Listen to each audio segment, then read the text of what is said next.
Bonjour à tous. Un petit retour donc sur mon système d'essai de contrôle de fermentation avec de la levure pour produire du CO2. Donc ça fait maintenant 15 jours que le système est en fonctionnement. J'ai eu l'occasion de procéder donc à quelques essais, y compris faire varier les productions, etc. pour voir comment le système réagissait. Donc pour mémoire, je suis parti donc avec un niveau de gel qui était à peu près ici, du gel avec du sucre, je sais pas, peut-être à 70% de sucre contenu dans le gel, et un petit peu d'eau qui avait été ajoutée avec de la levure, avec un peu de sucre et de la levure de boulanger pour activer rapidement la réaction. Le niveau d'eau donc de la bouteille ici de réserve était à ce niveau-là, en J1, jour 1. En fait, et donc j'ai réglé initialement un débit de bulle à un petit peu plus d'une bulle par seconde, donc on peut dire là 1,2 secondes par bulle. Donc ça pendant les 4 premiers jours, avec une électrovanne donc, qui était ouverte pendant la phase d'éclairage et une ouverture partielle pendant la nuit, en laissant passer à peu près 10% de la production de CO2. Ce qu'on peut voir, c'est que j'avais quelques doutes sur l'utilisation des clapets, si c'était nécessaire ou pas. Et en fait, je pense que oui, parce que la production CO2 la production et donc la réaction avec la levure pour la production de CO2, c'est pas tout à fait constant. Et les clapets en fait empêchent des variations trop rapides et des réinjections, etc., des échanges trop rapides. Donc là, c'est un clapet pour l'injection d'eau qui nécessite que la bouteille baisse de 0,1 bar par rapport à celle-ci avant que l'injection se fasse. Et donc le retour de CO2 de cette bouteille vers celle-ci, avec ce clapet, il faut que cette bouteille-là soit 0,1 bar au-dessus de celle-ci pour que l'injection se fasse de CO2 dans la bouteille. Donc ces deux paramètres aident vraiment à réguler, je pense, et sans ces clapets, ça ne doit pas marcher terrible. Donc il faut des clapets, je pense. Et il faut même probablement que je modifie les clapets. Je vais vous expliquer pourquoi.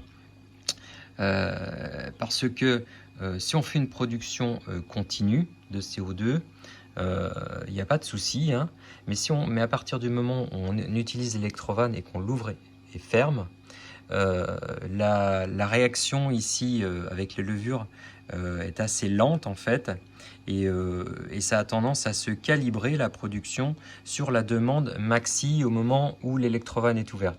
À savoir quand l'électrovanne s'ouvre, donc on a le débit de CO2 qui se produit, la pression baisse ici et ça injecte de l'eau jusqu'à temps d'atteindre en fait le niveau de production demandé. Et au moment où l'électrovanne se ferme, eh bien, la partie qui reste ici, donc de gaz, va monter en pression. Et il ne faut pas que cette montée en pression dépasse en fait la capacité, donc le tarage de ce clapet qui est à 0,1 bar. Parce que si ça dépasse en pression les 0,1 bar supplémentaires, on fait monter en pression cette bouteille. Donc la bouteille de réserve d'eau. Et si la bouteille de réserve d'eau monte en pression, en fait, ça fait monter en pression tout le système. Et le lendemain, au lieu d'avoir 1,6 bar, on a 1,8 bar. Et du coup, la production augmente. La demande de CO2 augmente. Et si la demande de CO2 augmente, forcément, ça va encore réinjecter de l'eau davantage, donc augmenter la réaction. Et au final, quand l'électrone se ferme, à nouveau produire encore plus de CO2 ici, donc une montée de pression encore supérieure, surtout qu'entre les deux, le fait que l'eau ait été transférée, le volume d'air a diminué, et le système il s'emballe en fait. Donc les clapets sont nécessaires, il ne faut pas dépasser une certaine production, et si on utilise l'électrovanne, il faut avoir suffisamment de réserve de CO2 ici pour ne pas dépasser le tarage du clapet. Donc ce qui s'est passé, c'est que donc, au cours des tests, je peux résumer rapidement. Donc j'ai testé d'abord 1,2. Ensuite, j'ai testé la réaction du système. Donc j'ai augmenté le débit à 2 bulles par seconde, 0,5 secondes par bulle ici. Et j'ai vu que donc, le prélèvement d'eau a fortement augmenté. Et je pense que je suis même arrivé aux limites de capacité donc, de production de cette bouteille avec du gel. Donc une capacité de production qui est volontairement limitée initialement et qui doit être autour de 2 bulles par seconde.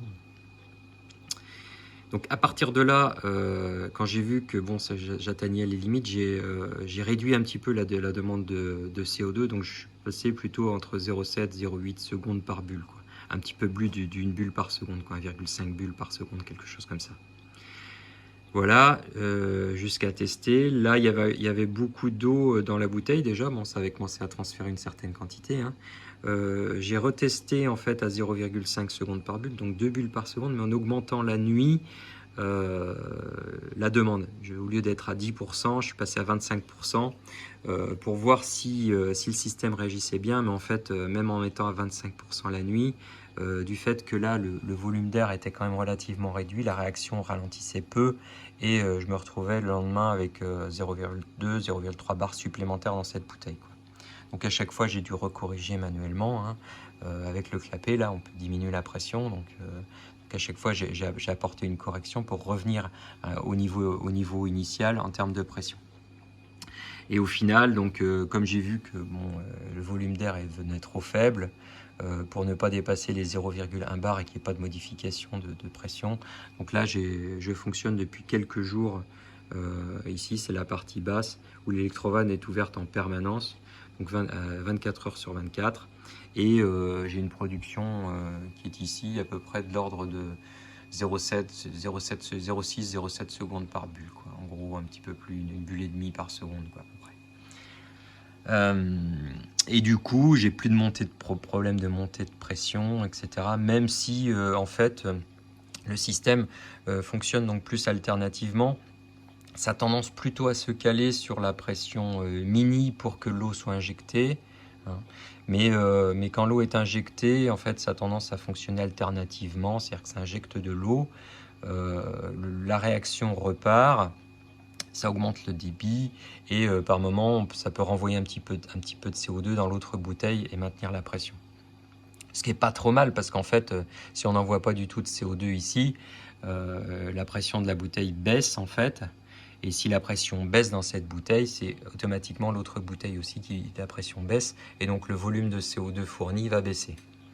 Donc l'idéal, c'est d'arriver à maintenir dans cette bouteille de réserve une pression constante pour que ici on ait une fluctuation donc à plus ou moins à 0,1 bar de la pression de cette bouteille là et pas plus. Voilà. Donc les prochaines étapes, je pense que ça va être d'augmenter cette réserve là pour qu'il y ait plus de réserves tampons, hein, pour éviter les montées et les baisses de pression si je veux utiliser l'électrovanne, parce que autrement il y a trop de variations de pression entre la période donc où on tire du CO2, la période d'éclairage et la période de repos où la pression monte de trop et fait monter la pression dans cette bouteille. Alors il y a deux possibilités, hein. Une possibilité, c'est d'augmenter le tarage de ce clapet là qui renvoie. Donc là il fait 0,1 bar. On peut en mettre plusieurs en série éventuellement, hein, si on a 0,1 bar par clapet, si on en met 3, on monte à 0,3 bar. Donc du coup, ça permet d'avoir une production supérieure la nuit sans que le clapet s'ouvre. Et donc on va se retrouver avec effectivement 0,3 bar de plus au démarrage. Mais ça, c'est pas trop gênant, quoi. Si on est à 1,5 bar, bon, ça fait 1,8 bar, ça va envoyer un petit peu plus et ça va diminuer pendant la période de production pour revenir au niveau initial et injecter un petit peu d'eau sur la fin de production. Donc ça, c'est une possibilité. La seconde possibilité, c'est d'augmenter ce volume de réserve et potentiellement donc ajouter une deuxième bouteille en parallèle qui sert de réserve de CO2 et qui limite les variations de pression quand l'électrovanne est fermée. Donc, et on peut combiner les deux, hein, une réserve supplémentaire et puis un clapet un petit peu taré un petit peu plus haut. J'ai commandé d'autres clapets là, je pense qu'ils devraient être supérieurs. Donc il faut quand même faire attention, il faut des clapets bien étanches. Parce que si le clapet n'est pas étanche, ce qui se passe c'est que le CO2, la pression, le CO2 passe par le clapet, revient et vous n'allez jamais remettre de l'eau. Donc là, quand j'ai monté mes clapets, j'ai bien vérifié. Celui-ci n'était pas trop étanche, mais c'est pas trop gênant, c'est l'eau, hein. Mais celui-ci, j'ai bien vérifié qu'il était bien étanche et qu'il n'y avait pas de souci de fermeture, parce que bon, les clapets qu'ils vous fournissent, hein, c'est juste un truc élastomère. Là, avec une petite fente, je pense, pour laisser passer, c'est pas d'une qualité exceptionnelle. Donc vérifiez bien vos clapets pour le fonctionnement. Et voilà. Donc après, je pense que ça, le gel, c'est pas génial. Vaut mieux, je pense, mettre un sirop. Hein, ce sera beaucoup plus réactif et pour aller beaucoup plus vite. Donc la conclusion pour moi, là, c'est éventuellement pas de gel, du sirop. Hein.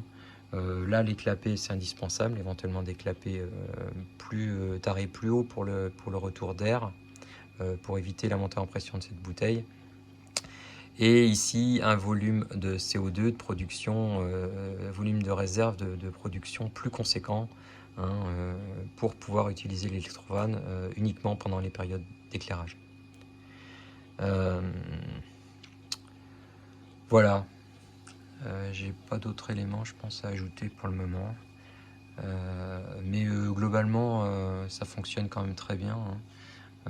Là, j'ai fait des essais. En fait, j'ai tiré sur le système, hein, pour voir comment ça réagissait, quelle vitesse ça réagissait, etc. Il faut savoir que quand on a peu d'eau, bon, évidemment, le système réagit vite. Quand on se retrouve là en fin de bouteille, hein, où on se retrouve avec les 2/3 de la bouteille en liquide, forcément les temps de réaction augmentent fortement. Et là, on est plutôt un temps de réaction entre l'injection d'eau, etc., de l'ordre de 24 heures. Hein. Donc c'est là-dessus qu'il faut tabler, hein, que 24 heures, donc c'est pas non plus ingérable, hein, c'est pas une semaine de temps de réaction, mais le temps de réaction est plutôt en heures qu'en minutes, quoi. Donc il faut en tenir compte dans le concept du système. Après, donc ça c'est des petites bouteilles, hein, j'ai des plus grosses bouteilles, c'est une bouteille de 2 litres notamment. Le système au-dessus est donc assez large pour s'adapter à 2 bouteilles de 2 litres, donc, qui permettront d'augmenter la production. Hein. Là c'est en phase de test, et d'avoir une meilleure régulation. À savoir aussi, oui, si on fait pas varier, si on n'a pas de réinjection d'air ici, donc forcément si on part à la moitié de la bouteille remplie, par exemple à 2 bars, hein, quand la bouteille va être vide, on va être à 1 bar. Donc je pense qu'il y a des solutions palliatives à ça. C'est notamment, à un certain moment, je sais pas, une fois par semaine par exemple, injecter plus longtemps de CO2 pour que la demande augmente, et à ce moment-là, que la production augmente.